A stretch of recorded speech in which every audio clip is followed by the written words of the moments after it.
Paper फुटीला जबाबदार केंद्रीय शिक्षण मंत्र्याचा राजीनाम्यासाठी दिल्ली जंतर मंतरवर आंदोलन करणाऱ्या विद्यार्थ्यांवरील लाठीचार्ज प्रकरणी विदर्भ युवा क्रांती संघटनेने राष्ट्रपतींकडे उच्चस्तरीय चौकशीची मागणी.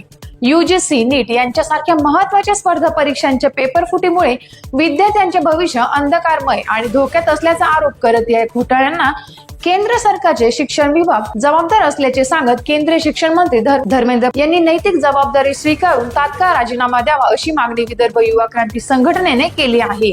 यासोबतच दिल्लीतील जंतर मंतरवर आंदोलन करणाऱ्या विद्यार्थ्यांवर झालेल्या लाठीचार्जची उच्चस्तरीय न्यायालयीन चौकशी करण्याची ही मागणी करण्यात आली आहे. लाठीचार्ज मध्ये जखमी झालेल्या विद्यार्थ्यांना मोफत उपचार आणि नुकसान भरपाई देण्यात यावी. पेपर लीक प्रकरणाची CBI किंवा स्वतंत्र विशेष तपास यंत्रणेमार्फत चौकशी करून दोषींवर कठोर शिक्षा करावी.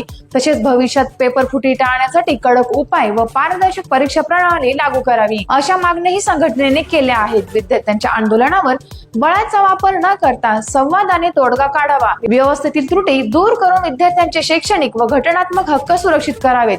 आंदोलनातील विद्यार्थ्यांवरील अन्यायकारक गुन्हे तात्काळ मागे घ्यावेत आणि विद्यार्थ्यांचे भविष्य सुरक्षित करण्यासाठी केंद्र सरकारने सर्वसमावेशक धोरण जाहीर करावे. या मागण्यांचे निवेदन विदर्भ युवा क्रांती संघटनेच्या वतीने पवनी तहसीलदार कार्यालयामार्फत राष्ट्रपतींना देण्यात आले. निवेदन देतेवेळी विदर्भ युवा क्रांती संघटनेचे पदाधिकारी व कार्यकर्ते मोठ्या संख्येने उपस्थित होते. टाइम्स ऑफ महाराष्ट्रसाठी भंडारा प्रतिनिधी प्रकाश नागतोडे यांचा रिपोर्ट.